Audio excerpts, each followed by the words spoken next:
Un rideau tiré. Mais ce qui se cache derrière n'est pas une simple ombre. Bienvenue à Contes policiers, je suis votre hôte Gabriel. J'aimerais avoir de vos nouvelles. D'où écoutez-vous aujourd'hui? Vos messages donnent vie à ces mystères. C'était un 12 après-midi de printemps dans le village de Wetherham Green, une de ces 12 journées d'avril qui embaument le monde d'un léger parfum de terre et de rosier. Les haies commençaient à fleurir de primes verts, et le soleil filtrait doucement à travers un voile de nuages pâles, offrant un éclat doré au jardin qui entourait le presbytère. Dans l'un de ces jardins, le thé caritatif annuel de Wetherham Green battait son plein. Un chapiteau blanc avait été dressé sur la pelouse du presbytère, bordé de banderoles, de tables à tréteaux garnies de biscuits Victoria et de sablés, et le bruit incessant des tasses de thé s'entrechoquant doucement dans les soucoupes.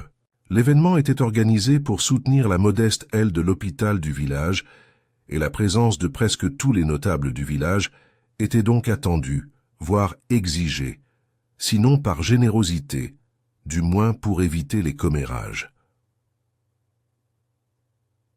Mademoiselle. Jane Marple, tranquillement assise près d'un lilas, sirotait son thé léger avec une expression d'intérêt pensif. Elle ne se contentait pas, comme certains le croyaient, d'écouter les bavardages quotidiens du village. Ses yeux bleus pâles observaient tout, les regards échangés, les silences, la légère tension d'une main ou un regard soigneusement évité. De tels rassemblements, disait-elle souvent, révélaient plus d'une centaine d'interrogations. « Je dois dire, » murmura madame Lavinia Carston, une femme corpulente à la voix rauque et aux joues lourdement poudrées, que Clarissa a eu beaucoup d'audace à laisser les vieux rideaux ouverts. Avec son mari qui venait de décéder, on aurait pu s'attendre à du mobilier neuf. « Les rideaux du salon ?» demanda madame Emmeline Parker en se penchant. « Ces horribles fleurs. Je croyais qu'elles avaient été retirées après la mort du colonel Westmacott. »« Oh non, ma chérie, » dit madame Carston, avec la certitude de quelqu'un qui avait regardé par de nombreuses fenêtres. « Toujours là, les mêmes. Peut-être est-elle sentimentale, mais j'ose dire qu'elle est plus probablement simplement insouciante. » Clarissa prenait toujours des raccourcis. Clarissa Westmacott, veuve depuis peu, n'était pas loin, bien qu'elle semblait totalement à l'écart des bavardages qui fleurissaient dans les coins de la tente. Elle se tenait droite et posée près de la table de tombola, discutant de conserve avec la femme du vicaire, ses cheveux auburn soigneusement coiffés. Son sourire était délicat mais distant. Une femme en deuil, certes, mais pas tout à fait consumée par le deuil. Miss Marple l'étudia brièvement, notant non seulement le sang-froid de Clarissa, mais aussi le regard à peine perceptible qu'elle jetait toutes les quelques minutes vers la maison, vers les fenêtres arrière de son propre salon, à moitié couvertes par les rideaux mêmes dont il était question. Il était un peu plus de 4 heures lorsque le cri retentit, pas fort, pas théâtral mais aigu et indéniablement réel. La tente à thé s'immobilisa brusquement, puis retentirent des bruits de chaises qui raclaient et de porcelaine qui s'entrechoquaient, tandis qu'une jeune servante nommée Lydia, essoufflée et les yeux écarquillés, traversait la pelouse en courant. « C'est dans le salon.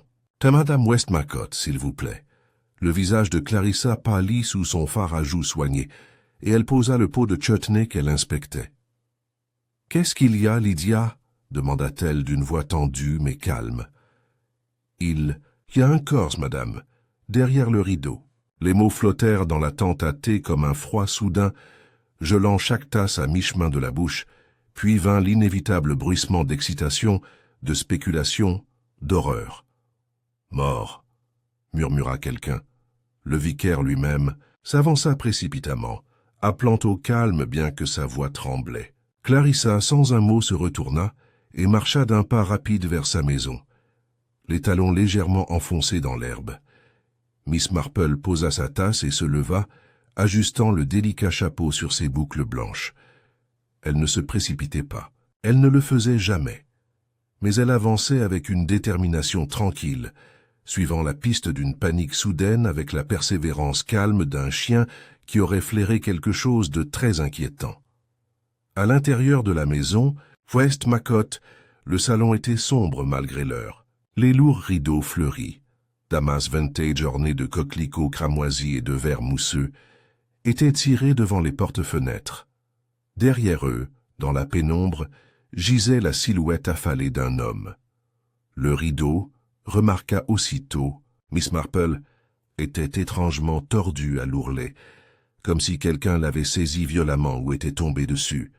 L'homme n'était pas familier, du moins pas à la servante, qui pleurait derrière ses mains, ni à Clarissa qui se tenait raide près de l'âtre, le visage masqué. C'est le jeune sergent McIntyre, l'agent de police, qui arriva le premier, légèrement essoufflé et visiblement secoué. Il s'agenouilla près du corps, puis se releva. Plus de pouls. Il est mort depuis... Enfin, pas longtemps, je crois. Qui est-il? Demanda doucement le vicaire. Je ne sais pas, monsieur. Je ne l'avais jamais vu. Miss Marple se tenait dans l'embrasure de la porte, les mains soigneusement jointes devant elle. Il serait utile de savoir, murmura-t-elle, si l'homme est entré par la porte d'entrée ou par la porte-fenêtre. Elle désigna les porte-fenêtres derrière le rideau. J'imagine que l'état des rideaux pourrait fournir un petit indice à y regarder de plus. Prêt?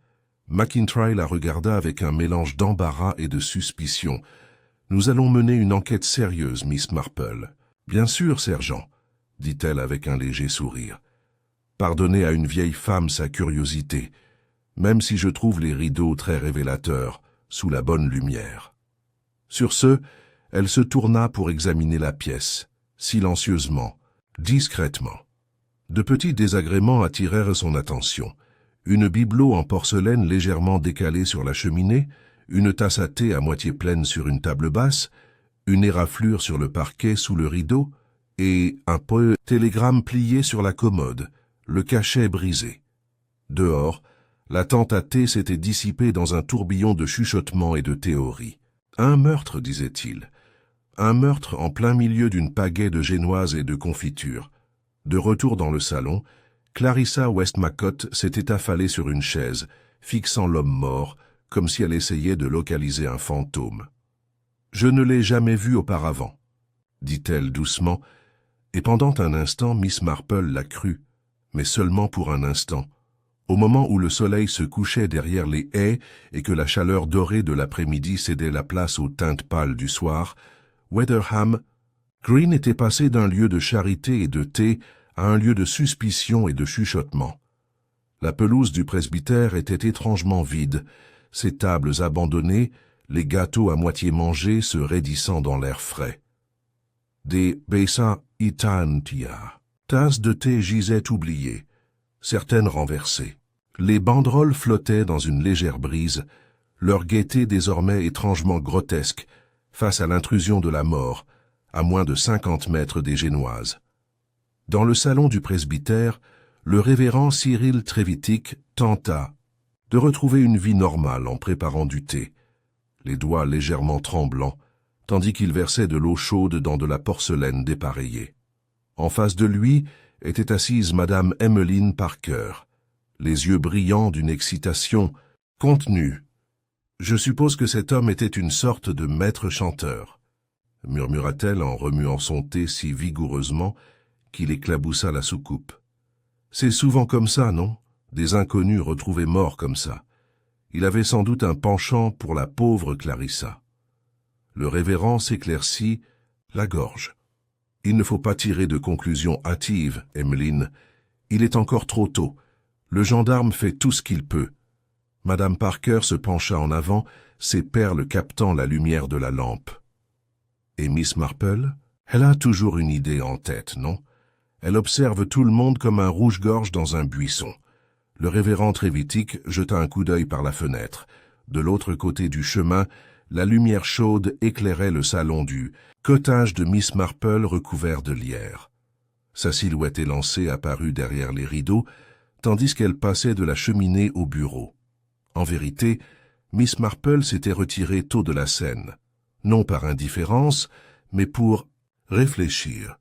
Et dans son monde, la réflexion prenait la forme de broderie et de contemplation, avec une théière de thé léger sur la table de chevet et l'esprit en ébullition. Elle avait vu le mort. Ses bottes, bien que poussiéreuses, étaient de bonne facture. Son manteau en tweed brut était effiloché au poignet, mais affichait la coupe caractéristique d'un vêtement sur mesure.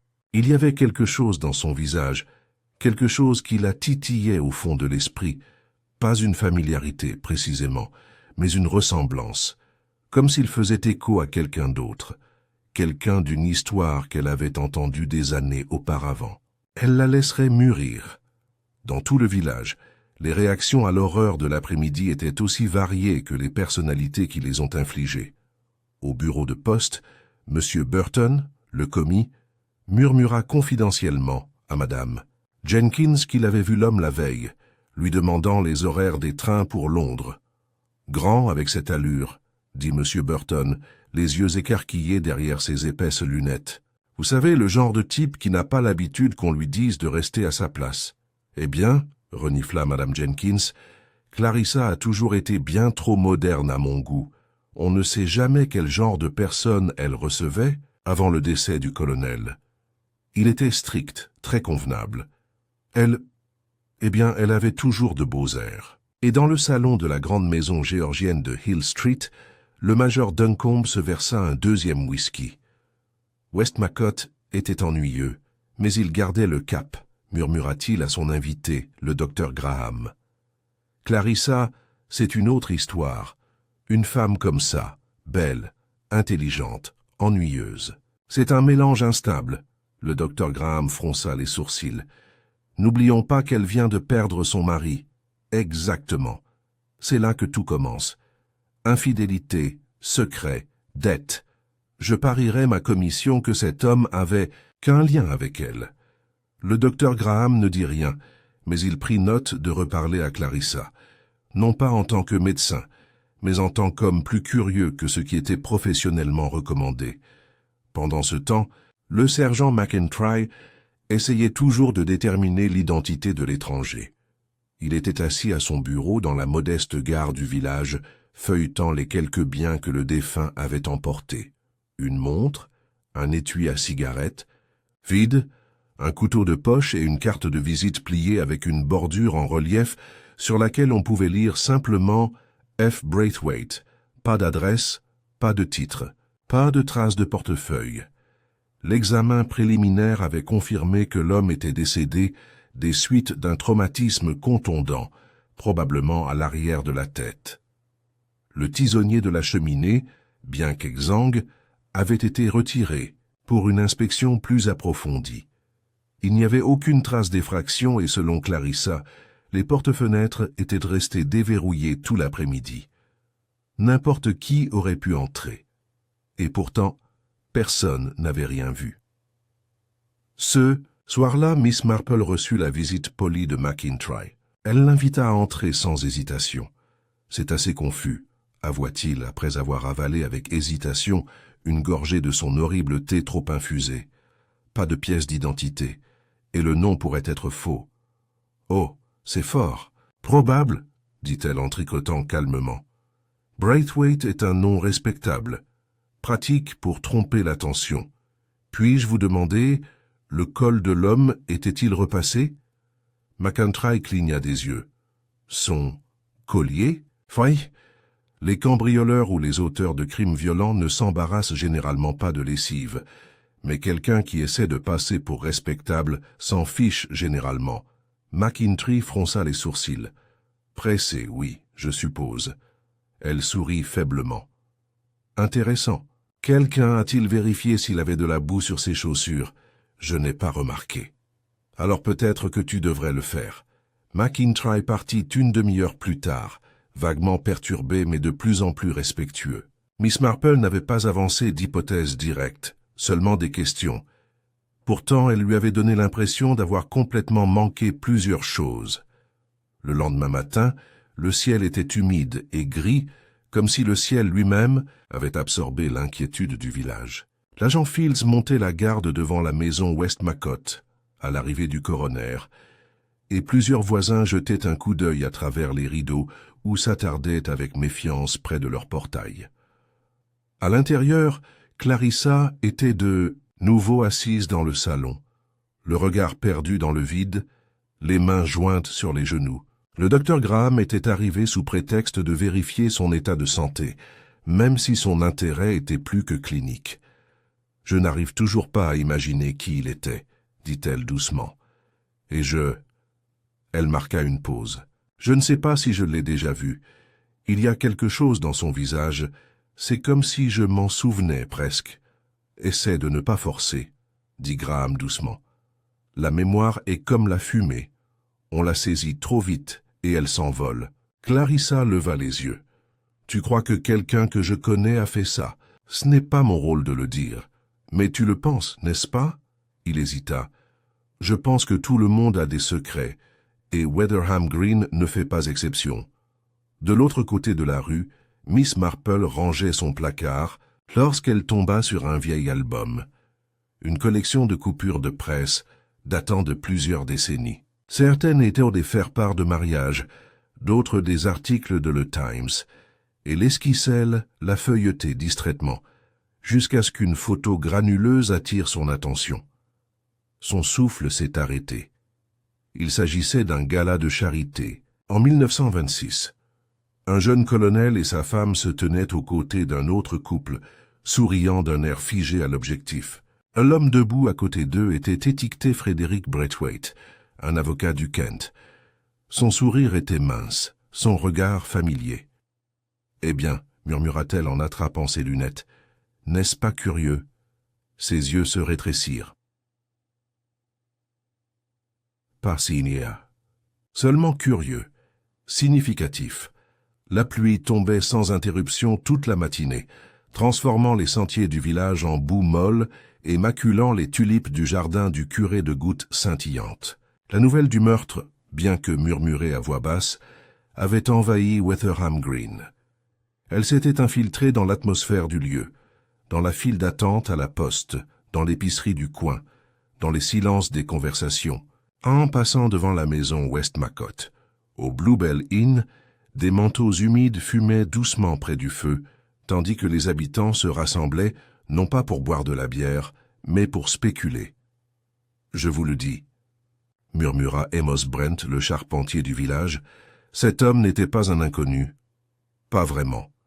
Il était venu ici avec une intention bien précise. Ce n'est pas le visage d'un perdu. Eh bien, il est mort maintenant. » grogna le vieux monsieur Pelling, les mains jointes sur sa canne. « Et on ne meurt pas comme ça dans un salon, sauf si c'est prévu. Clarissa a trop froid, à mon avis, » ajouta Mary Swan, la femme de l'aubergiste. « Pas une larme, pas... » Un tremblement. « Je l'ai vue ôter. Elle n'a même pas bronché quand la fille a crié. Elle est entrée comme si de rien n'était. Elle a toujours été comme ça, » dit Amos. Intelligente et calme, mais froide, très froide. Au fond de la salle, invisible pour la plupart, était assise Miss Marple. Elle avait réservé une table dans un coin, soi-disant pour une théière, et un vieux Chelsea bun.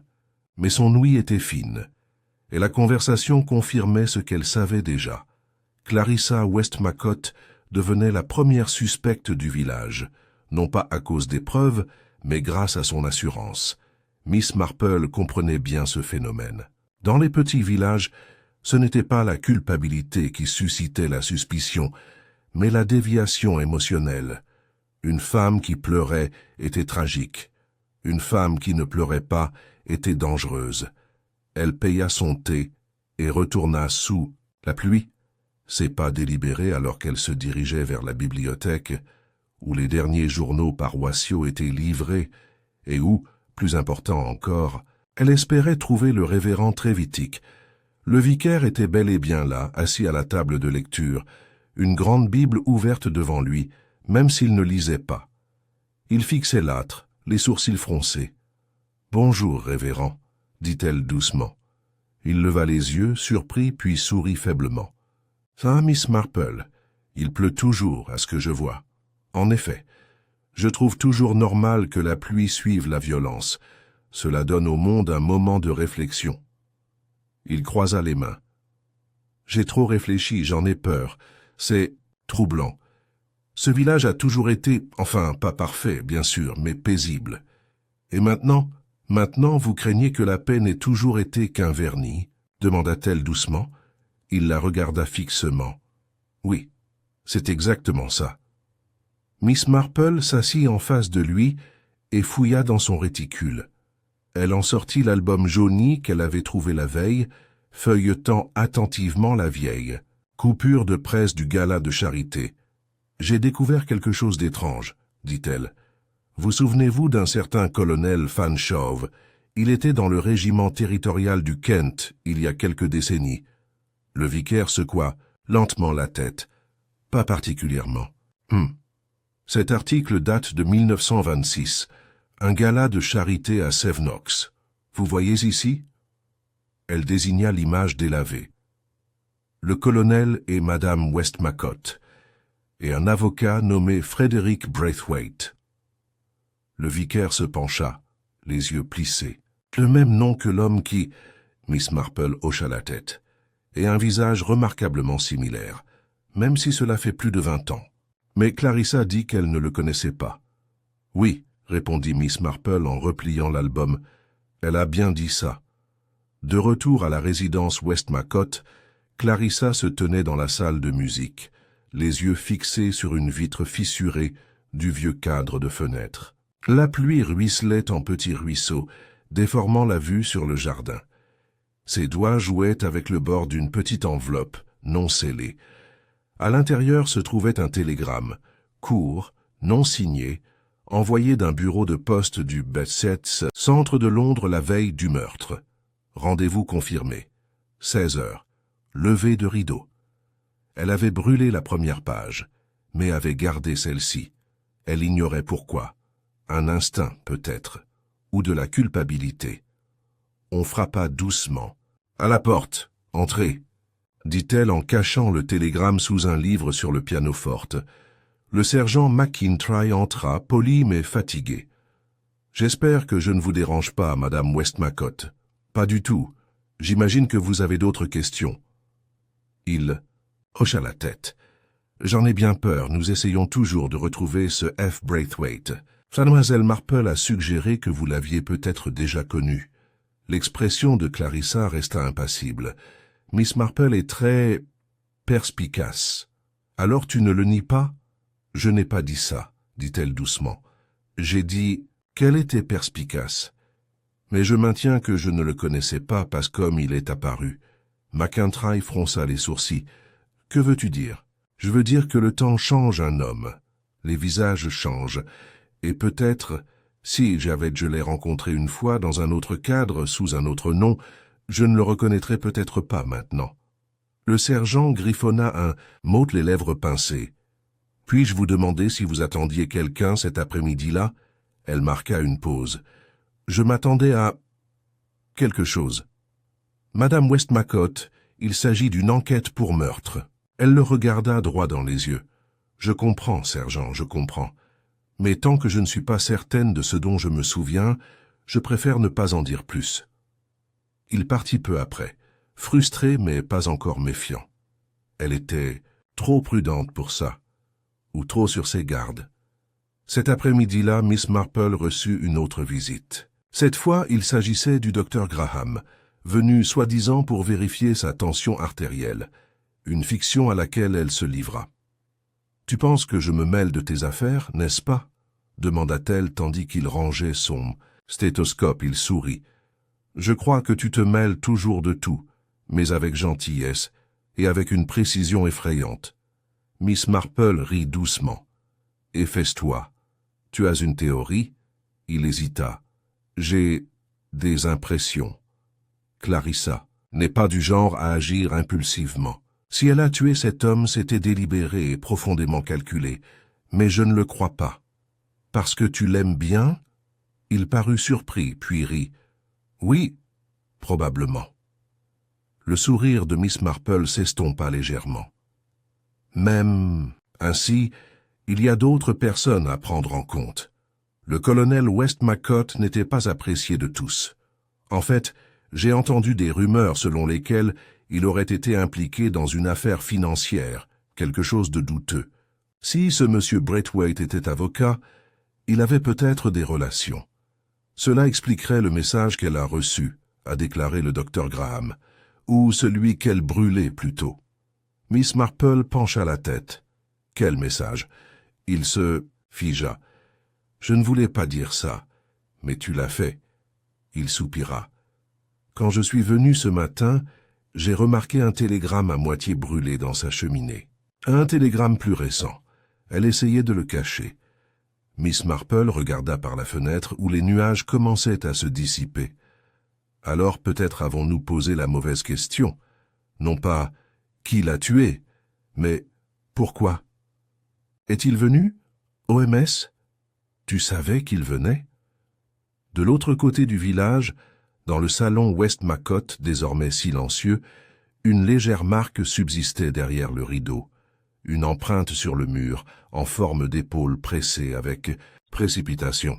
Et sous le bord du fauteuil, à peine visible en se penchant et en regardant sous un angle précis, se trouvait un fil déchiré. Bleu. Soie.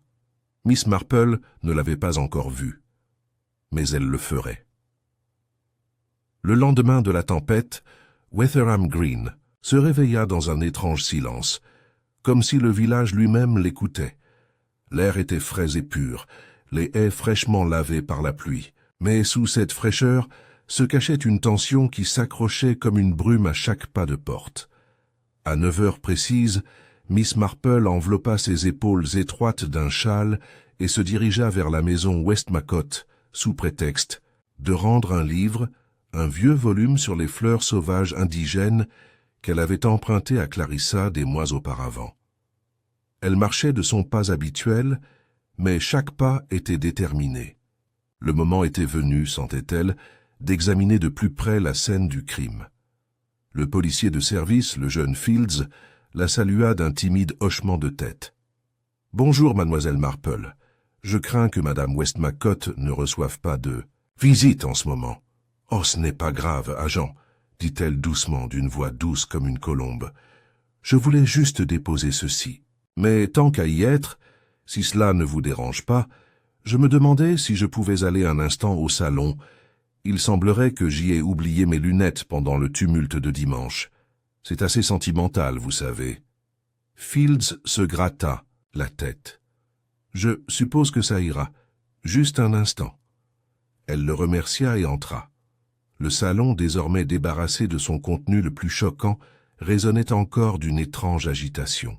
Les rideaux avaient été tirés pour laisser entrer la lumière, mais le regard de Miss Marple se porta immédiatement sur le mur où le corps avait été découvert, derrière le rideau de gauche, à côté de la vieille chaise longue.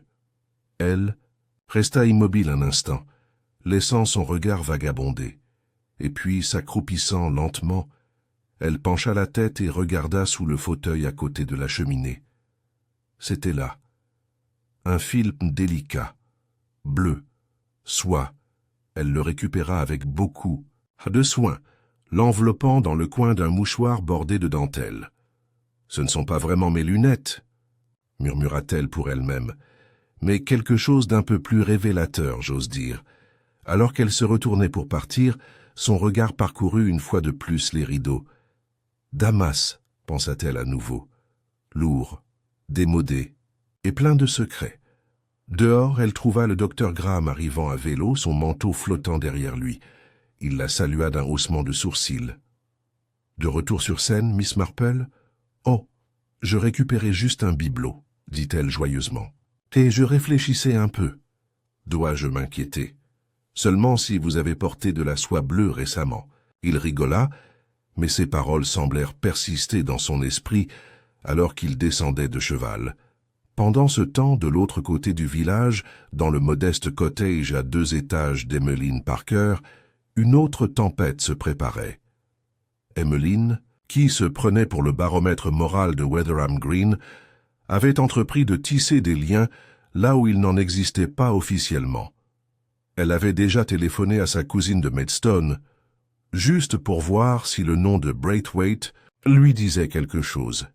Et avait commencé à compiler ces noms, notes d'observation sur les comportements suspects, qui comprenait des entrées telles que « Clarisse beaucoup trop composée au thé »,« Suspect ». Le major Duncombe demande trop nombreuses questions sur les « rideaux ». Le docteur Graham rend visite à pas de rendez-vous officiel. Elle a souligné cette dernière note à 2 reprises. L'instinct de Madame Parker était souvent défaillant, mais elle était tenace. Pendant ce temps, Miss Marple était retournée dans son salon, où elle examina le fil de soie de plus près à l'aide d'une loupe. Ce n'était pas n'importe quel bleu. C'était une teinte très particulière, profonde, presque bleu marine, avec un éclat qui suggérait une confection de luxe. Elle sirota son thé et réfléchit. Qui à Weatherham Green portait de la soie bleue? Certainement pas Clarissa. Elle privilégiait les tons terreux et une sobriété élégante. Le fil n'appartenait probablement pas non plus à la victime elle-même. Ses vêtements étaient en laine brute et non en soie. Non, c'était quelqu'un d'autre. Quelqu'un qui s'était penché trop près d'une scène de crime. Plus tard dans la journée, Miss Marple rendit visite à la couturière, Miss Howard, qui travaillait dans une petite pièce au-dessus de l'épicerie. Sous prétexte de demander conseil pour réparer une manchette délicate, elle s'enquit gentiment de commandes récentes. « De la soie bleue », répéta mademoiselle Howard. « Laissez-moi réfléchir. Peu de gens en demandent. La plupart ne peuvent pas se le permettre. Mais oui, il m'en restait un peu en stock. Je l'ai vendu à mademoiselle Phyllis Grenham il y a 2 semaines. C'est la nièce des Duncombe, elle reste pour la saison. » Les yeux de Miss Marple s'illuminèrent faiblement. Phyllis Grenham, la jeune femme qui chante dans la chorale de l'église? Oui, c'est elle. Elle s'est fait faire une robe, plutôt osée à mon avis. Une tenue de soirée, ce n'est pas très courant à Weatherham Green, mais elle a insisté. Miss Marple la remercia et partit, ses pensées s'orientant désormais vers des directions plus intéressantes. Miss Grenham, une londonienne, habituée à l'attention, vivant actuellement sous la surveillance stricte de sa tante. Une robe en soie pour un séjour tranquille à la campagne. Très curieux. Ce soir-là, sous un ciel pastel, Miss Marple se rendit à Hill House, la résidence des Duncombe. Phyllis Grenham ouvrit elle-même la porte, les joues rouges de jeunesse et d'impatience. « Oh, Miss Marple, n'est-ce pas? Je vous ai vue à l'église. » Miss Marple sourit chaleureusement. « En effet, ma chère, j'étais justement en promenade du soir, et je me demandais si ta tante était là. Elle est à l'étage avec un mal de tête, j'en ai peur. Ah, et vous, avez-vous des projets pour la soirée? » Phyllis hésita puis sourit. « Je lis juste, ou je fais semblant. »« Excellent, » dit Miss Marple. « Puis-je vous demander, avez-vous déjà entendu parler de Frederick Braithwaite? » Le sourire de la fille s'estompa. « Non, je ne pense pas. Aurais-je dû? Pas forcément. Seulement, c'était l'homme retrouvé dans le salon de Madame Westmacott, assassiné. » Phyllis cligna des yeux. « Oh !» Miss Marple l'observait, attentivement. Les doigts de la jeune fille se tordaient légèrement dans sa manche. « Le connaissais-tu, ma chère ?» Phyllis eut un petit rire. « Non, non, bien sûr que non. Tu es tout à fait sûre. » Elle hésita. « Bon, d'accord. Je l'ai peut-être vu une fois, à Londres. Il était venu à une soirée caritative de mon oncle, mais je ne lui ai jamais parlé. Est-ce que tu portais ta robe en soie bleue ce soir-là ?»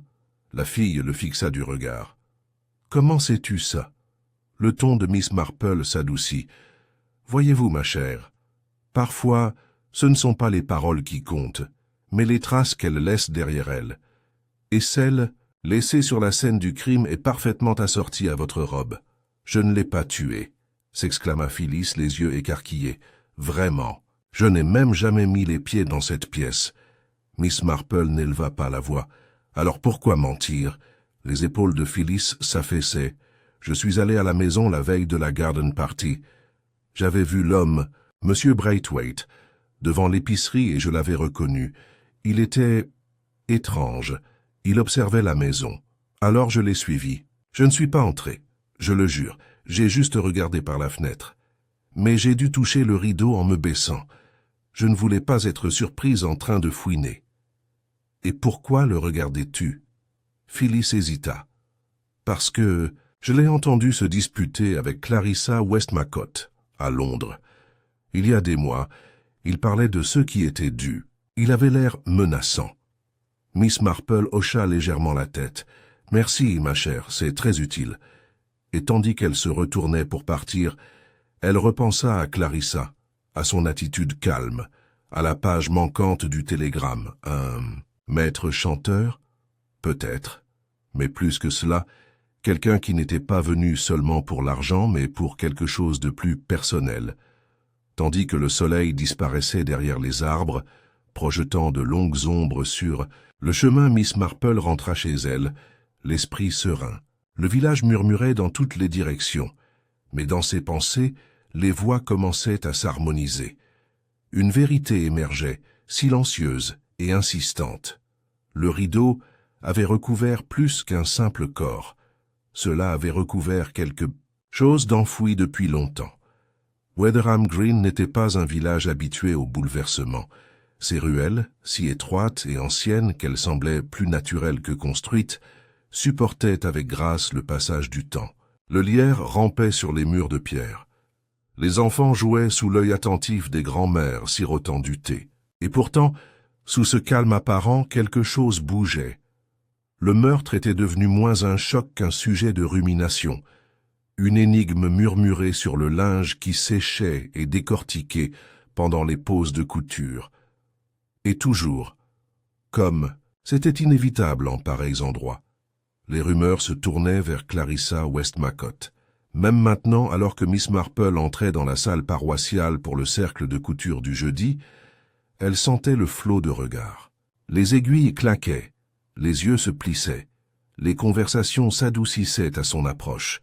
Elle n'ignorait pas sa réputation, une vieille dame dotée d'une mémoire des visages, des voix et surtout des comportements humains. Elle n'interrompit pas, elle écouta. « Vous pensez que c'est l'œuvre du vieux colonel d'une manière ou d'une autre ?» murmura Madame Lavinia Carston, à peine plus haut qu'un murmure. « Vous savez, un crime qui est revenu hanter la famille, ces militaires, peuvent être très secrets. Ou peut-être Clarisse, c'est elle qui l'a cherché, suggéra Madame Parker avec une délectation à peine voilée.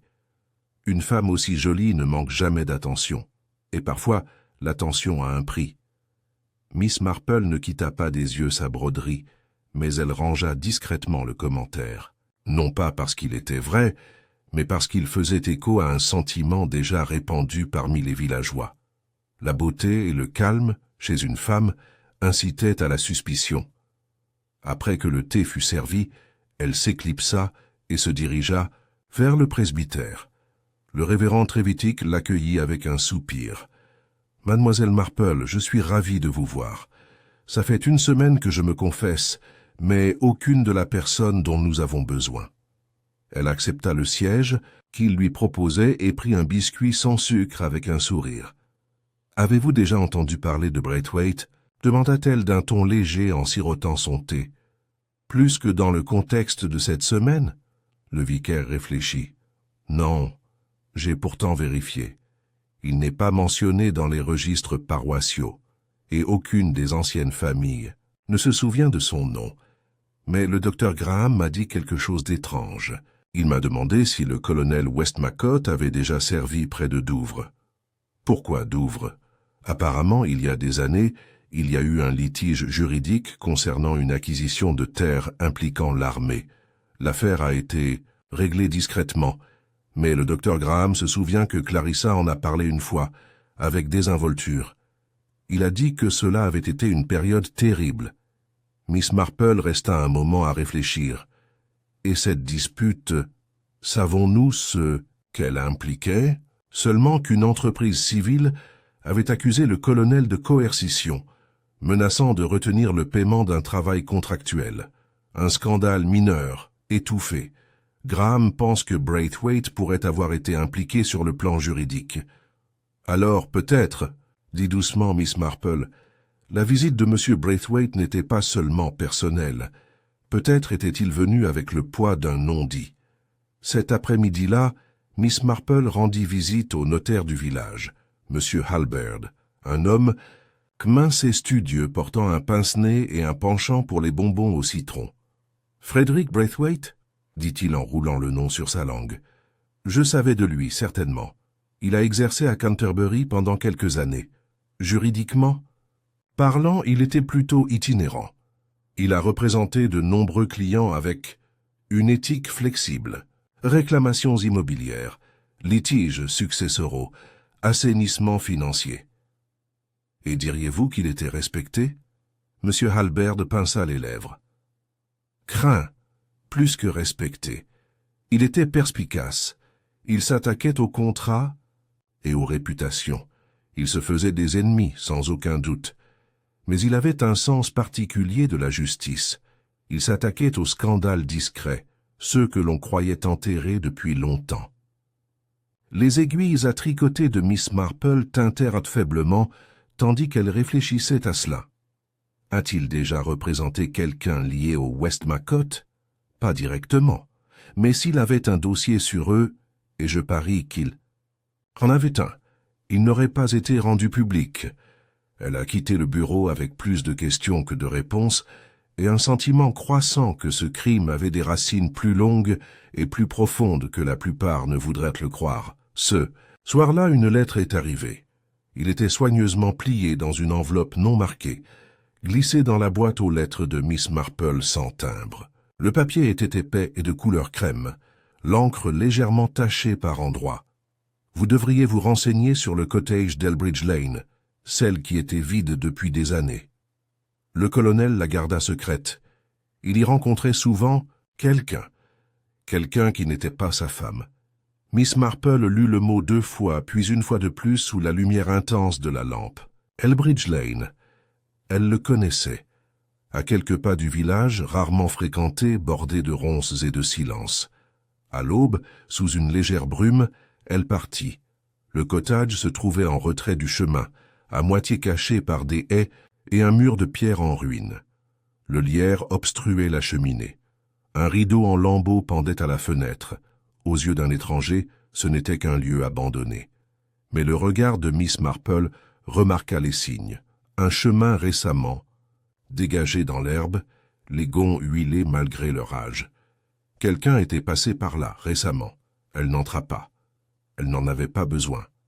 La maison lui avait déjà dit ce dont elle avait besoin.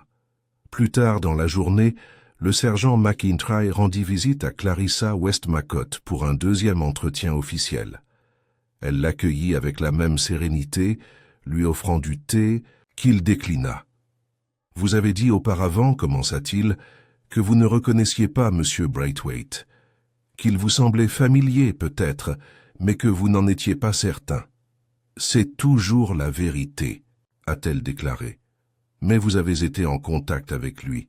Il y a des traces de ces 2 envois télégraphiques au cours des 6 derniers mois, pas seulement récemment. Le regard de Clarissa se déroula presque imperceptiblement. Alors je dois admettre que j'espérais ne pas en arriver là. McIntyre attendit. Il est venu me voir au sujet du colonel, dit-elle lentement. Il avait des papiers, des lettres, d'il y a des années, des preuves de choses que j'ignorais, des liaisons, des mensonges, des ennuis financiers, le cottage d'Elbridge Lane. Tout était là, et il a menacé de le révéler. Il n'a pas menacé. Il a proposé de le laisser disparaître, contre rémunération. Mais je n'ai pas voulu acheter son silence. Je lui ai dit de partir. Pourquoi ne l'as-tu pas dénoncé? Clarissa baissa les yeux. Parce qu'une part de moi croyait qu'il avait raison, que ces vérités devaient être révélées. Et parce que une part de moi avait honte de ne pas l'avoir vu moi-même. McIntyre la fixa un long moment. Et le télégramme? Je l'ai reçu 2 jours avant le thé. Je l'ai détruit après sa mort. Je ne voulais pas que ça complique les choses. Et pourtant, c'est le cas. Elle hocha lentement la tête. Oui, c'est vrai. Ce soir-là, Miss Marple était assise près du feu, le fil de soie bleu encore enroulé dans son mouchoir. Phyllis Grenham avait touché le rideau. Clarissa avait reçu l'homme. Le colonel, désormais mort, avait laissé derrière lui des secrets, à la fois scandaleux et cinglants. Mais une nouvelle question surgit alors. Braithwaite était-il vraiment venu pour extorquer Clarissa? Où était-il venu pour la mettre en garde? Car ceux qui en savaient trop mouraient parfois non pas à cause de leur cruauté, mais à cause de leur conscience, et quelqu'un à Weatherham Green, avait décidé de faire taire cette voix. Les jours qui suivirent à Weatherham Green se déroulèrent avec une normalité trompeuse. Le laitier faisait sa tournée. La cloche de l'école sonnait chaque matin de son sifflement strident, et l'épicerie du village continuait d'écouler sa modeste réserve de biscuits, de confitures et de petits pois en conserve. Mais sous cette surface silencieuse, quelque chose avait changé. L'air lui-même semblait fragile, comme si un mot brusque ou un regard indiscret pouvait le briser. Clarissa Westmacott resta à la maison près de 3 jours. Elle ne se promena pas dans le jardin, comme à son habitude.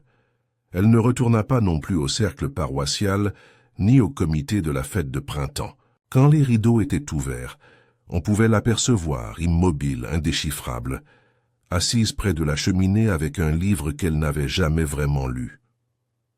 C'était en fin d'après-midi du 4e jour, lorsque la 2e ondulation atteignit le village. Phyllis Grenham avait disparu. Ce ne fut pas une disparition spectaculaire, du moins pas au premier abord. Sa tante, Lady Duncombe, supposa simplement que sa nièce était allée au village chercher du fil à broder et s'attarda à la boutique. Mais le soir, lorsqu'elle ne fut pas revenue et que personne au village ne l'avait vue, l'inquiétude fit place à une terreur silencieuse. Le sergent McIntyre a été avisé. À la tombée de la nuit, une équipe de recherche ratissait les abords du village, d'abord les champs, puis les haies, et enfin le chemin qui descendait Elbridge Lane. Mais ce n'était pas un corps qu'ils ont trouvé, c'était un gant bleu, soie, allongé dans l'herbe, mouillé, à moitié blotti sous le portail délabré du cottage Elbridge. McIntyre le tenait avec une pince à épiler, jetant un regard oblique à Miss Marple, qui s'était jointe à la recherche comme par instinct. Elle observait le gant en silence, son visage aussi impénétrable que celui de Clarissa. « Nous allons fouiller la maison », dit le sergent, la voix tendue. Mais le cottage était vide, poussiéreux et immobile, sans aucun signe de violence, ni de lutte. Quelques vestiges de l'ancienne occupation subsistaient, une chaise aux pieds brisés, une bouilloire cassée, une légère odeur de lavande émanant d'une boîte de doublure de tiroirs pourris. Mais de Phyllis Grenham, il ne restait aucune trace, jusqu'à ce qu'il trouve le journal. Il reposait sous la pierre du foyer, enveloppé dans une toile cirée et relié par un ruban rouge délavé. Farentry l'ouvrit d'une main gantée, révélant une écriture serrée et soignée. Le nom inscrit sur la couverture intérieure était indubitable. Frederick Braithwaite. Ces notes, datées sporadiquement sur près de 2 décennies, n'étaient pas du genre à être conservées pour exprimer des sentiments. Il s'agissait de comptes rendus, soigneusement rédigés, souvent cryptiques, de noms, de lieux, de sommes d'argent et d'observations brèves et acerbes. Et à la fin, une entrée inachevée. 14 avril. Weatherham Green. C.W. a accepté de rencontrer le colonel. Elle ne nie pas les agissements du colonel. Regret visible, menace d'un tiers anonyme. Avertissement. Je dois laisser ça derrière moi, au cas où je ne reviendrai pas. Le reste était maculé, l'encre brouillée, par ce qui ressemblait à une goutte d'eau, ou peut-être une larme. McIntyre ferma le journal et regarda Miss Marple. « Vous y croyez maintenant » demanda-t-il doucement. Il n'était pas là pour la faire chanter, il essayait de la mettre en garde. Et maintenant, Phyllis est partie, et quelqu'un a franchi une nouvelle étape. Miss Marple, d'un air inhabituellement grave, hocha la tête. Je crois que la vérité était dangereuse. Elle l'est toujours. Mais on ne sait pas encore clairement à qui appartenait la vérité.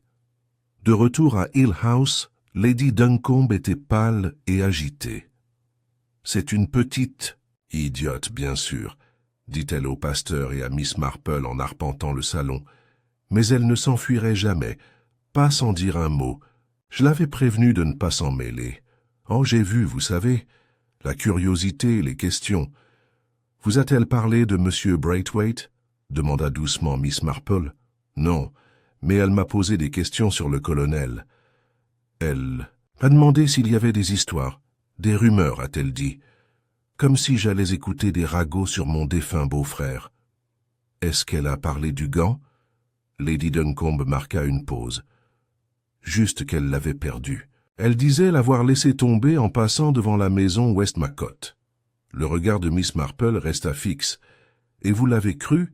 Elle avait l'air effrayée, Miss Marple. Mais pas coupable. Il y a une différence. Tandis que le journal était examiné plus en détail et que les recherches pour retrouver Phyllis se poursuivaient discrètement, Miss Marple s'attaqua à un autre sujet, le major Duncombe. Il était resté remarquablement silencieux tout au long de l'affaire, confiné à son bureau et évitant ses apparitions habituelles à l'auberge. Elle le trouva assis sur un banc au bord du cimetière, le regard perdu dans les pierres tombales, comme si la réponse pouvait y être gravée. « Ça vous dérange si je me joins à vous ?»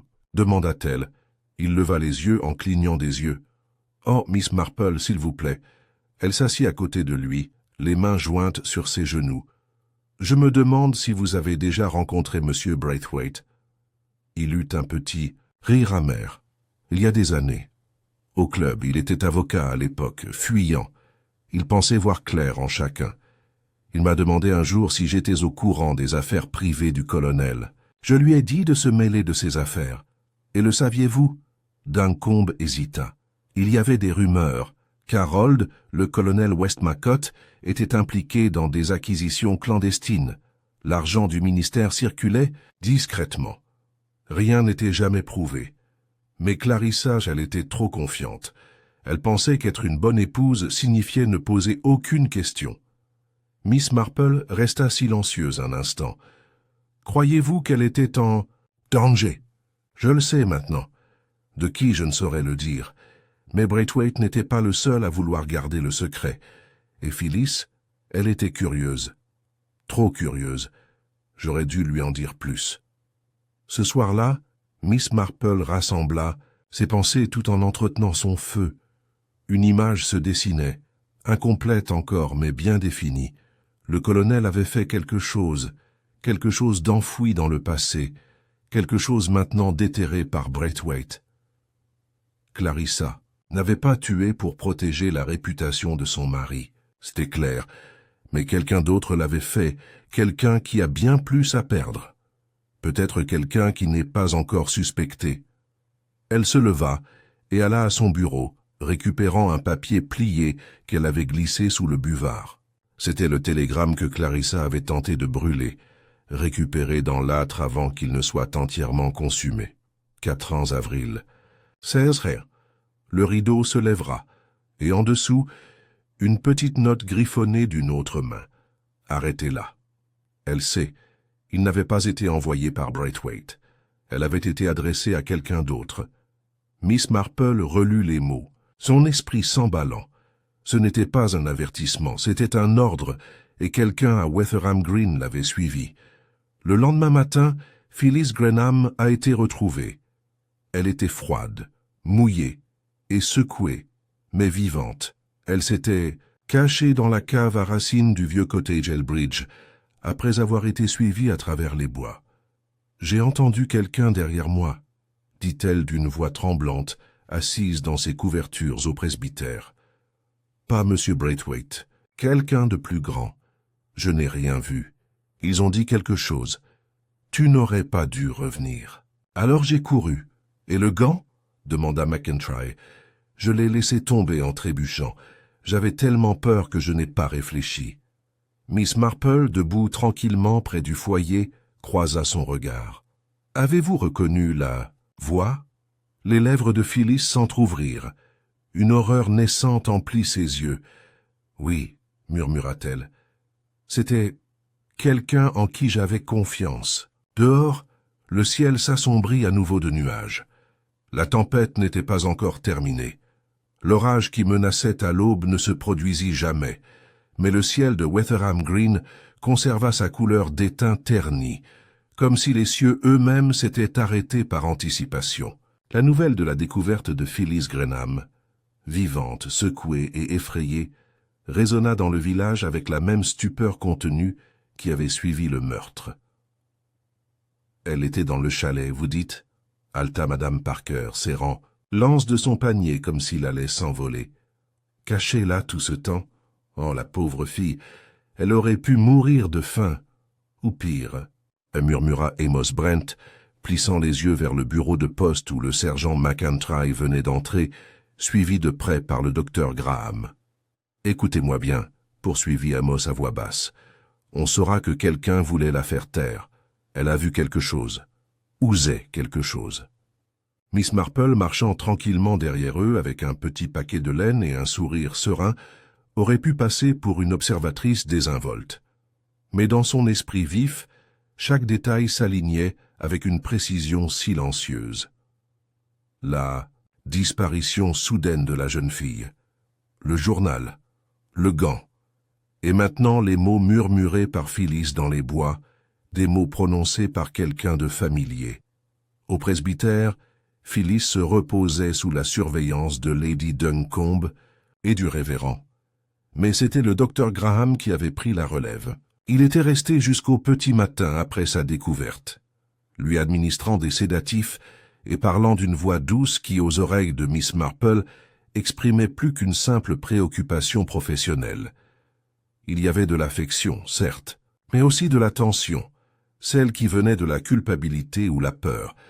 Cet après-midi-là, Miss Marple prit le thé avec Clarissa Westmacott, une rencontre initiée à la demande de Clarissa. Les deux femmes étaient assises près des portes-fenêtres du salon Westmacott, la même où Frederick Braithwaite était mort. Le rideau, désormais remis en place, flottait légèrement au vent.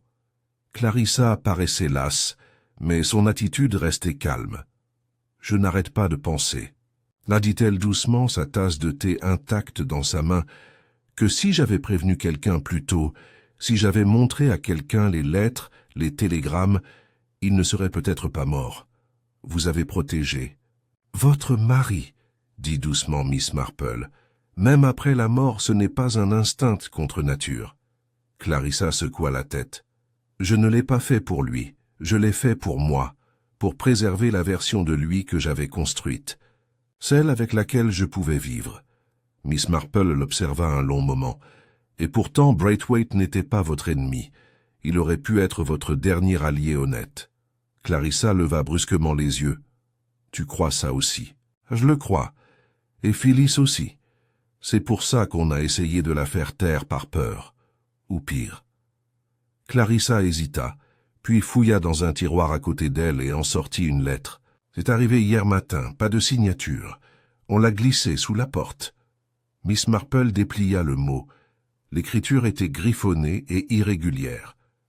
Tu aurais dû te taire. Tu en as déjà trop dit. Plus de lettres, plus de visites. Laisse tomber. Ou la prochaine fois, ce ne sera pas un avertissement. Elle le replia lentement. Tu n'as pas reconnu l'écriture? Non. Miss Marple se leva, se dirigea vers la bibliothèque et prit un petit livre de comptes. Le livre de comptes de la succession du colonel Westmacott, qu'elle avait vu lors d'une précédente visite. Elle tourna la page jusqu'à une page marquée d'un ruban. « Je n'ai pas pu m'empêcher de remarquer, » dit-elle en pointant du doigt, que votre défunt mari a effectué plusieurs paiements à un nom indiqué uniquement comme GS. Savez-vous à qui cela fait référence? Clarissa fronça les sourcils. Non, j'ai supposé que c'était un membre du personnel de l'entretien. Miss Marple ferma le livre. Peut-être, mais peut-être pas. Pendant ce temps, le sergent McIntyre était assis en face du docteur Graham, dans le bureau du poste du village. Le médecin avait les bras croisés, l'air calme. « Je n'apprécie pas d'être convoqué comme un suspect, » dit-il froidement. « Vous n'êtes pas suspecté, docteur, » répondit McIntyre. « Mais vous êtes impliqué. Vous avez été parmi les premiers à voir la scène. Vous avez avoué avoir vu le télégramme à moitié brûlé avant la police. Vous étiez au courant pour le cottage. Et maintenant, Phyllis nous a dit avoir entendu la voix d'un homme, en qui elle avait confiance, lui dire de se taire. » La mâchoire de Graham se crispa. « Tu insinues que c'était le mien. Je suggère qu'elle pensait que c'était possible. et j'essaie d'éliminer toutes les possibilités. Le docteur Graham se leva et fit les 100 pas. Je connais cette fille depuis son enfance. Je m'occupe de Clarissa depuis son premier hiver ici. Et oui, j'étais au courant des liaisons du colonel. Cet homme était un imposteur et un tyran. Mais je n'ai tué personne. McKintrey haussa un sourcil. As-tu suivi Phyllis ce jour-là? Non. Savais-tu qu'elle était allée au chalet? Non. Je m'en doutais, car elle est imprudente. Mais je ne l'ai pas suivie. Possédez-vous une cravate en soie bleue? Le docteur Graham se figea, puis, trop vite, je ne vois pas ce que cela a à voir avec quoi que ce soit. McKintrey soutint son regard. Miss Marple a trouvé un fil de soie sur les lieux. Il était assorti à la couleur et au tissage de votre cravate. Peu de gentlemen à Wetherham Green portent de la soie. Graham expira lentement. D'accord. J'étais à la maison le matin avant le thé. Je voulais prévenir Clarissa. Je me doutais que Braithwaite viendrait. Mais je suis parti avant son arrivée. Pourquoi ne pas l'avoir dit plus tôt? Parce que je savais à quoi ça ressemblerait. Parce que je ne voulais pas qu'elle soit entraînée dans un nouveau scandale. Le crayon de McKintrey s'arrêta sur son bloc-notes. Mais le scandale est déjà là, docteur. Ce soir-là, Miss Marple rendit visite à Phyllis Grenham au presbytère, où la jeune fille était recroquevillée sur une chaise longue sous une épaisse couverture tricotée, un livre ouvert sur ses genoux. Elle leva les yeux. « Je ne veux pas m'en souvenir. Je ne veux pas penser à qui c'était. » Miss Marple s'assit à côté d'elle, posant une main douce sur son poignet. « Tu dois le faire. Tu as dit que c'était quelqu'un en qui tu avais confiance. » Phyllis hésita. « J'ai cru que c'était le docteur Graham, pendant une seconde. » La voix était similaire, mais ensuite, non. Elle était plus froide, moins gentille. « Réfléchis, ma chère. Pas seulement à la voix, aux mots, à la manière, aux phrasés. » Phyllis ferma les yeux. Ce n'était pas « ne parle pas ». C'était « tu en as déjà trop dit ». Miss Marple hocha lentement la tête. Et qui, dans votre monde, dirait ça? Non pas pour vous effrayer, mais pour vous contrôler?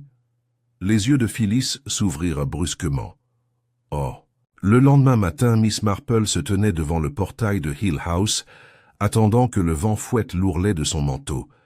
La porte s'ouvrit et Lady Duncombe en sortit, l'air crispé. « Je suppose que vous êtes venu pour poser plus de questions, » dit-elle catégoriquement. « Non, » répondit doucement Miss Marple. « Je suis venu vous dire que je sais que c'est vous qui avez envoyé le deuxième télégramme. » Lady Duncombe se raidit. « Je ne comprends pas ce que vous voulez dire.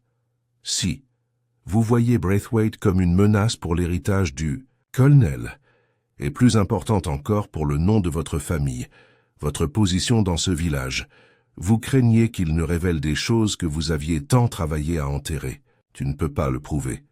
Vous avez écrit l'avertissement à Clarissa, et quand Phyllis a commencé à poser trop de questions, vous l'avez suivie. Vous n'aviez pas l'intention de la tuer, je pense, mais vous vouliez lui faire peur. Vous ne vous attendiez pas à ce qu'elle se cache. Vous pensiez qu'elle avait appelé la police. » Les yeux de Lady Duncombe brillèrent. « Pensez-vous que ce village survivrait à un scandale pareil? Pensez-vous que le presbytère, les œuvres caritatives, les comités paroissiaux resteraient intacts? Ma famille construit cet endroit. » Miss Marple la regarda avec une pitié silencieuse. « Non, tu ne l'as pas construit, tu l'as peaufiné, et ce faisant, tu as oublié que la vérité est plus forte que la réputation. » Derrière eux, le vicaire apparut à la porte, accompagné du sergent McKintrey. Le visage de Lady Duncombe resta inchangé. Elle marchait en avant, le dos droit comme si elle se dirigeait vers une garden party. Cette nuit-là, Miss Marple était assise près de son feu, réfléchissant au curieux mélange de fierté, de peur et de silence qui avait transformé une femme en tueuse, non pas pour venger une mort, mais pour préserver un nom. Dehors, Wetherham Green était à nouveau silencieux, mais le rideau avait été tiré, et rien ne serait plus jamais tout à fait pareil. Le jour suivant se leva avec une clarté hésitante, le ciel lavé après une nuit pluvieuse. Les feuilles brillaient, L'air du village était empreint d'un espoir hésitant, comme si la nature elle-même tentait d'effacer les sombres événements de la semaine écoulée. Mais dans le cœur et les conversations des habitants de Weatherham Green, le crime était toujours vivant, moins exprimé, mais non moins présent. Lady Duncombe n'avait pas encore été arrêtée. Miss Marple avait insisté auprès du sergent Falkintry sur l'importance du timing. Un jour, lui avait-elle dit avec sa douceur habituelle, un jardinier de St. Mary Mead m'a dit que c'était une folie de tailler trop tôt.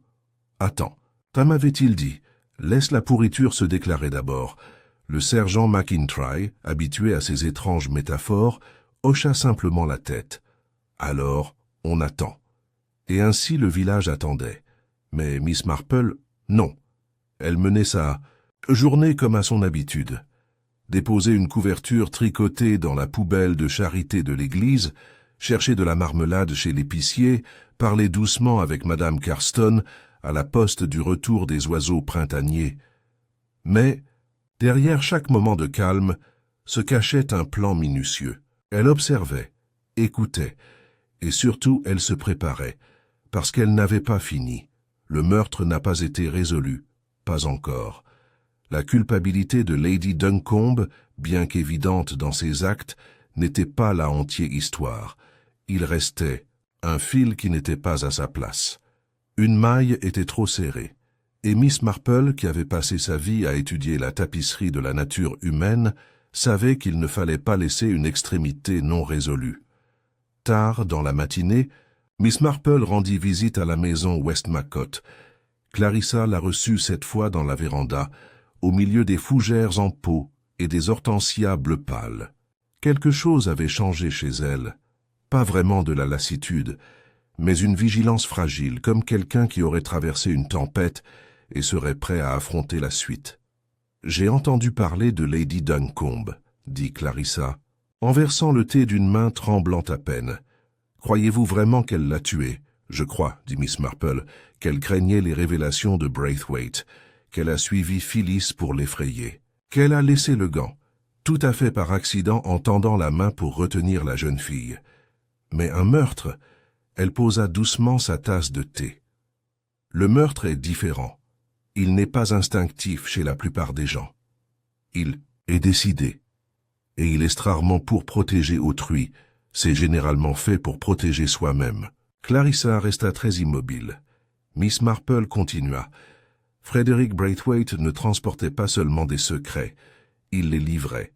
Ils n'appartenaient pas tous au colonel, n'est-ce pas? Il y eut un long silence.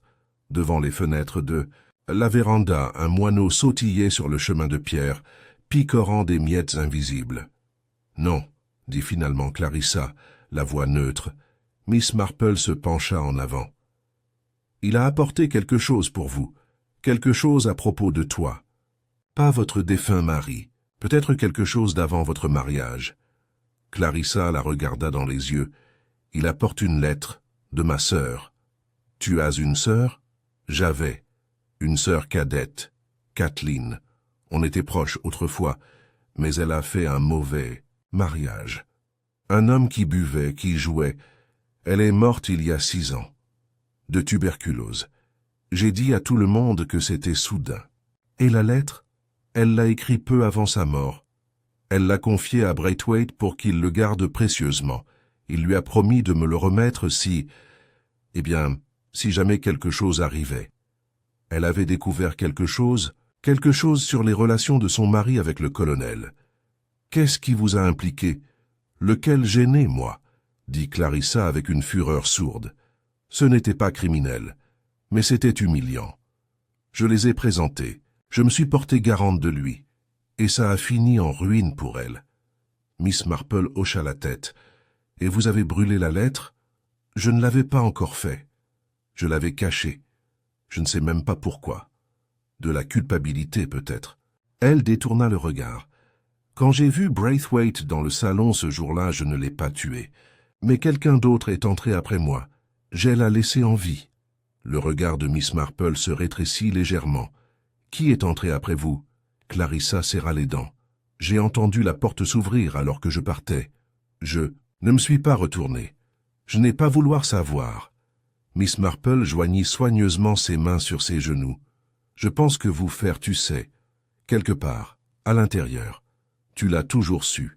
Mais l'admettre demanderait plus de courage que tu n'en as la force. Le sang-froid de Clarissa se brisa, juste légèrement. Miss Marple se leva et regarda autour d'elle dans la véranda. Il y a encore une personne qui connaissait tous les musiciens, qui avait accès au compte du colonel, qui a vu les télégrammes, qui aurait pu suivre les déplacements de Braithwaite avant même son arrivée. Clarissa ne dit rien. Docteur Graham. À cela, Clarissa tressaillit. « Tu ne crois pas qu'il puisse être violent ?» dit doucement Miss Marple. « Parce qu'il a été gentil avec toi, parce qu'il était là quand la douleur a commencé, mais peut-être qu'il croyait l'être. Protégez-toi, ou protégez-ce, s'il avait des liens avec ce que Braithwaite était sur le point de révéler. » La visite suivante de Miss Marple fut au cabinet médical, où le docteur Graham était seul, son assistant ayant pris son jour de congé.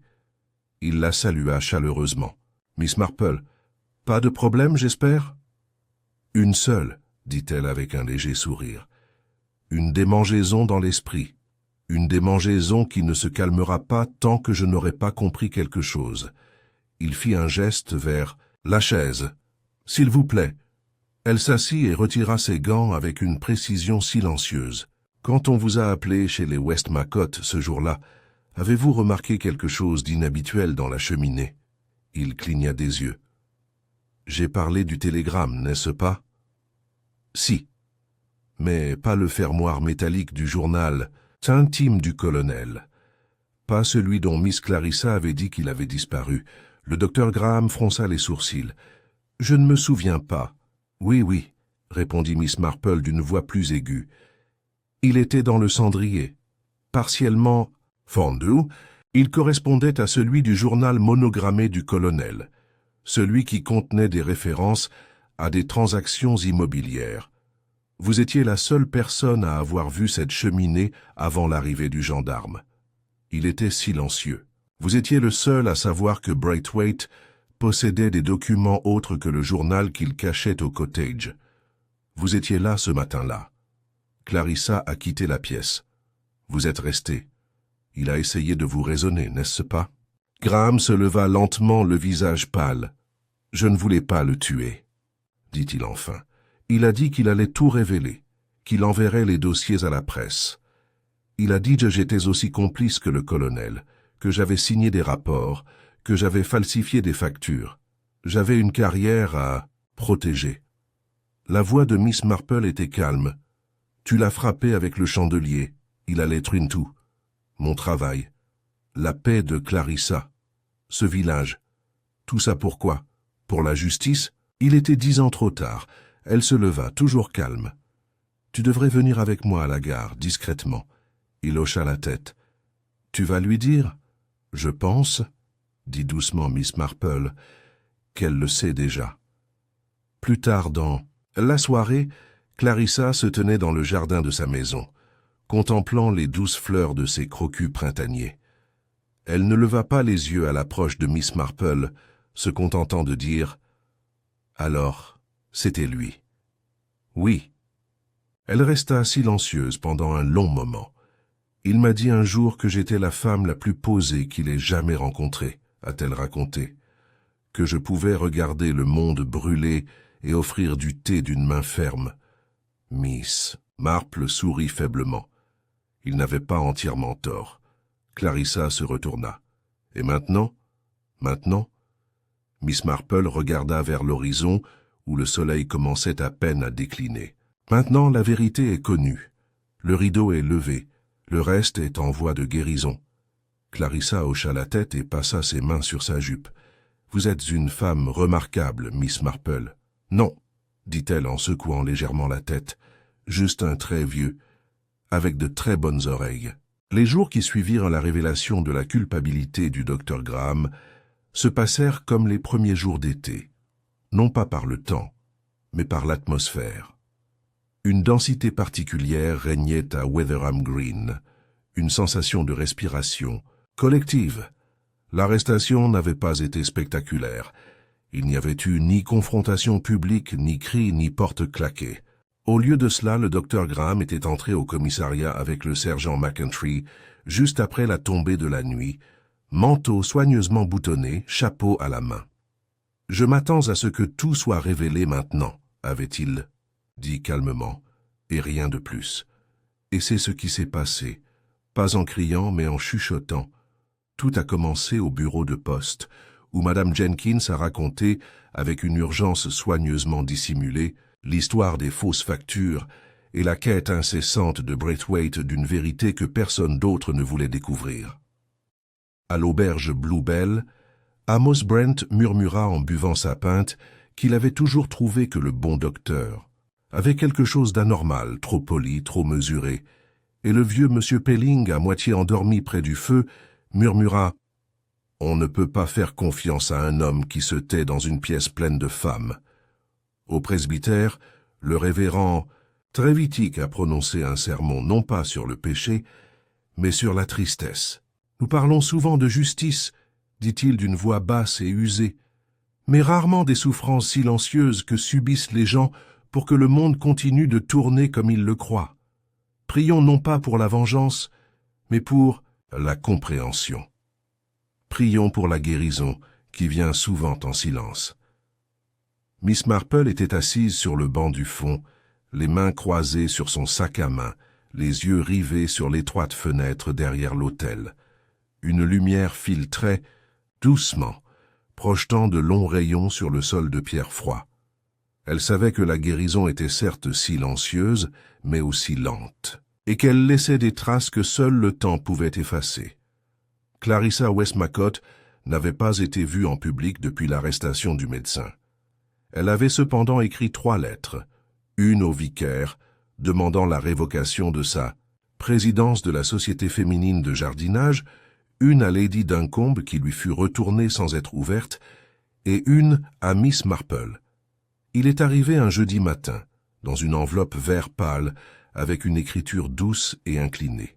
« Chère, Miss Marple, j'imagine que tu en sais désormais plus sur moi que je n'aurais jamais souhaité en savoir.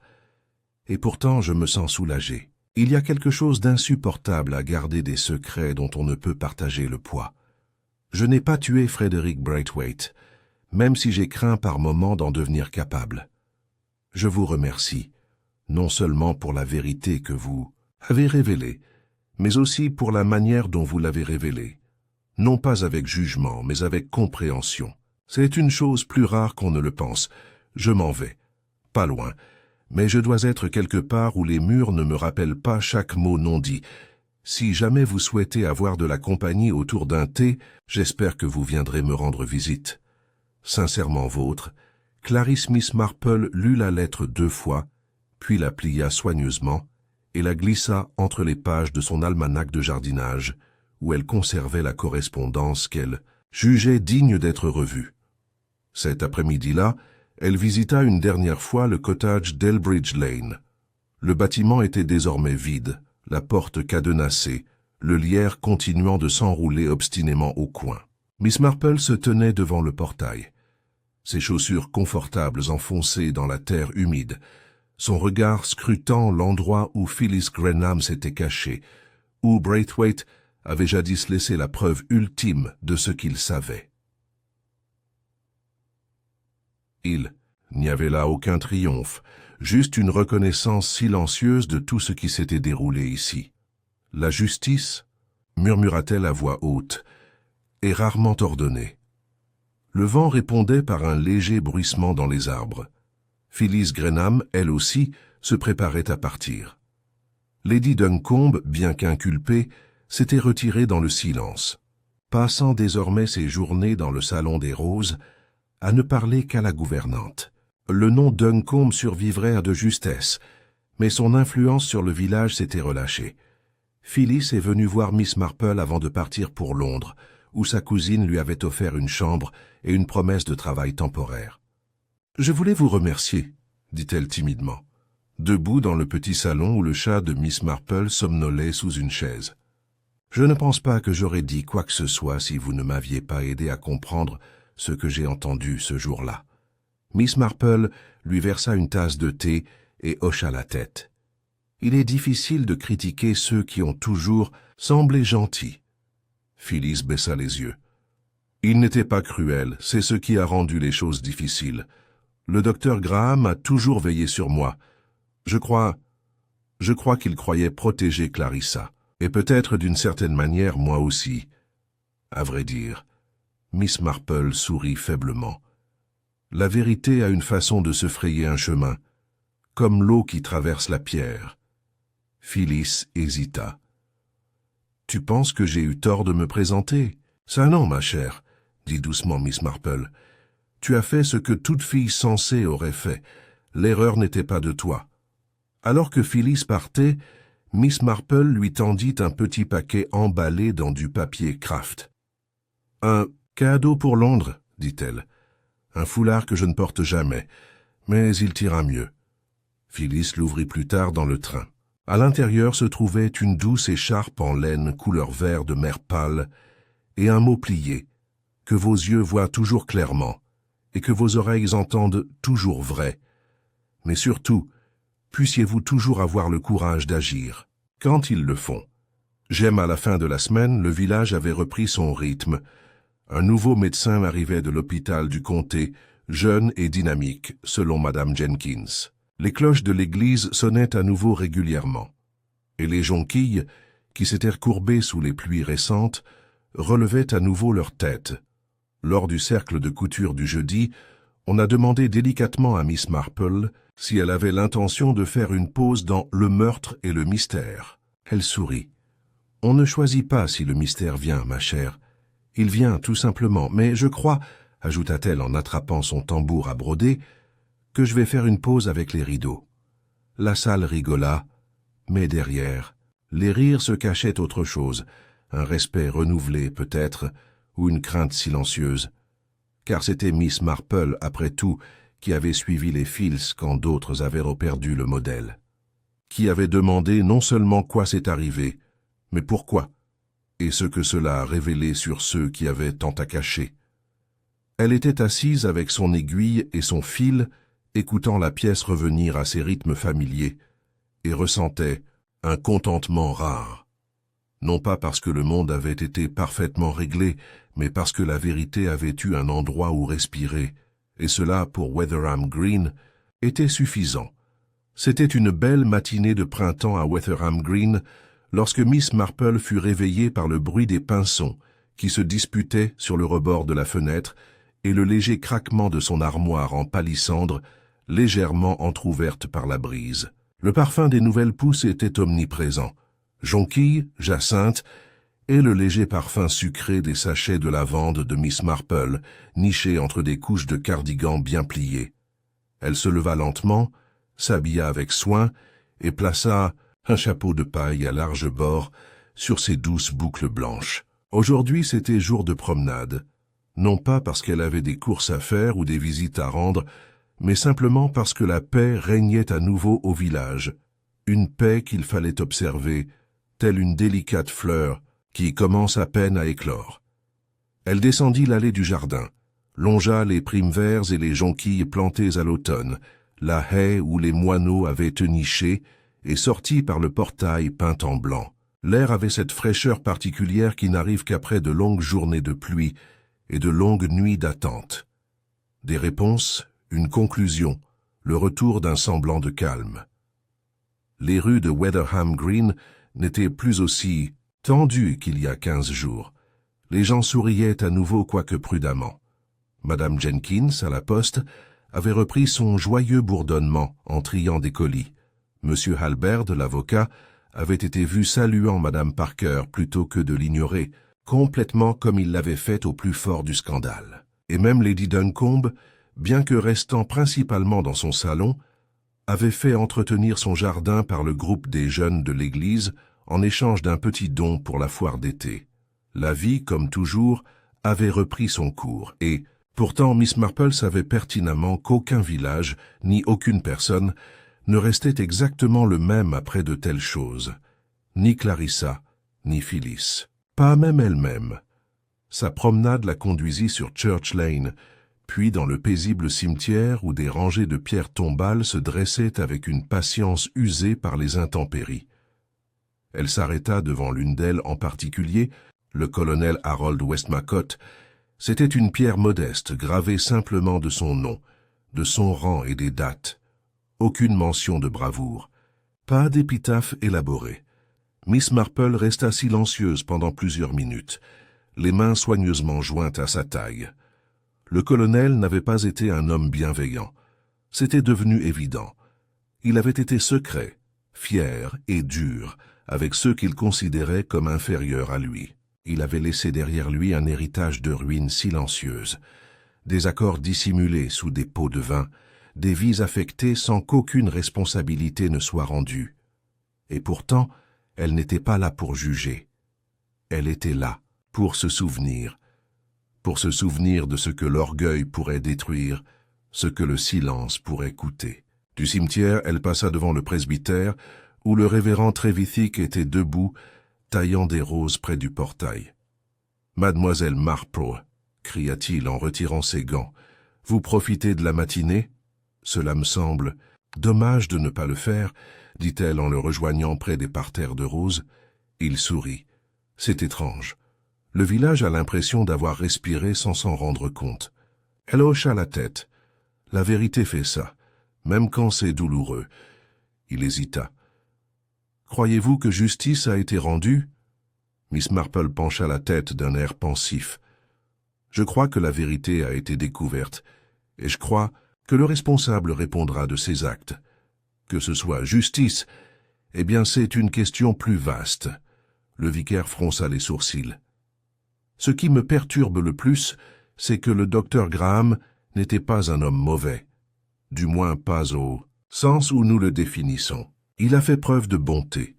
Il a aidé des gens. Il a fait des accouchements. Il a accompagné des mourants. Et pourtant, il a tué un homme, dit Miss Marple à voix basse, pour protéger ce qui, selon lui, devait rester secret. On est rarement un homme uni, révérend. Ce sont nos erreurs, pas seulement nos vertus, qui nous façonnent. Il resta silencieux un instant, puis dit « Vous lassez-vous jamais de voir ce qui se cache en dessous ?» Elle sourit doucement. « Parfois, mais ensuite, je me souviens de tout ce qu'on peut apprendre en prêtant attention à la façon dont les gens parlent, à leurs hésitations, à ce qu'ils évitent. La nature humaine est un formidable casse-tête. J'ai toujours aimé les casse-têtes. » Il rit. « Eh bien, si jamais on me soupçonne de quoi que ce soit, je ferai vite la lumière. »« Ce serait sage, » dit-elle, les yeux pétillants. Plus tard dans l'après-midi, Miss Marple s'installa dans son fauteuil préféré, près de la fenêtre, du salon, une théière fraîche sur la table et une petite boîte de sablé à portée de main. Elle ouvrit son panier à tricot, choisit un fil doux, couleur crème, et commença à monter les mailles d'un châle pour bébé, cadeau pour une nièce récemment mariée en Cornouailles.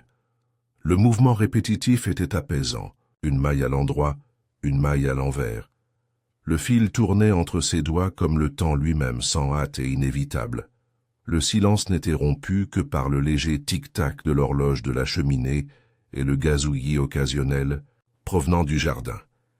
Elle s'autorisa un moment pour réfléchir à l'étrange séquence d'événements qui avait commencé si simplement. Avec un rideau, un cri et un homme mort que personne ne prétendait connaître. Il y avait eu tant de moments où le mystère aurait pu se dévoiler dans la mauvaise direction, où des suppositions auraient pu condamner Clarissa, où la peur aurait pu faire taire Phyllis, où la culpabilité de Lady Duncombe aurait pu détourner l'attention de la vérité plus profonde. Mais l'observation avait triomphé. Pas seulement des faits, mais des visages. Miss Marple savait que le cœur humain portait 1000 masques, et c'était souvent dans le tremblement d'une lèvre, le retard d'une réponse ou la raideur d'un mensonge que survenait la véritable révélation. Frederick Braithwaite, pensa-t-elle, n'était pas venu pour faire du mal. Il était venu pour achever quelque chose, pour réparer une série de torts laissés à l'abandon depuis trop longtemps. Il était mort pour cela, et cela, elle le savait, resterait gravé dans sa mémoire. pas comme un traumatisme, mais pour rappel. Elle prit sa tasse de thé et en but, une longue gorgée. Dehors, le jardin bruissait de la vie d'un monde qui, pour l'instant, avait survécu à la tempête. Au crépuscule, on frappa à la porte. C'était le sergent McIntyre. « Bonsoir, Miss Marple. J'espère que je ne vous dérange pas. »« Pas du tout. Entrez. Je viens de fabriquer un nouveau pot. » Il retira sa casquette et la suivit à l'intérieur.